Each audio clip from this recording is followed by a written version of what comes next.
আমরা প্রোগ্রাম শুরু করছি, শুরুতেই পবিত্র কোরআন তেলাওয়াত থেকে আমাদের প্রোগ্রাম শুরু করছি।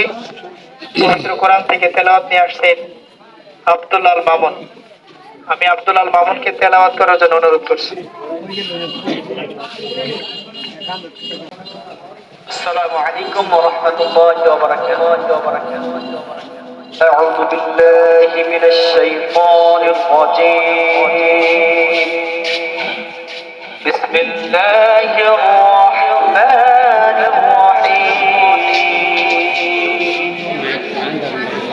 إنا أعطيناك الكوثر فصل لربك وانحر إن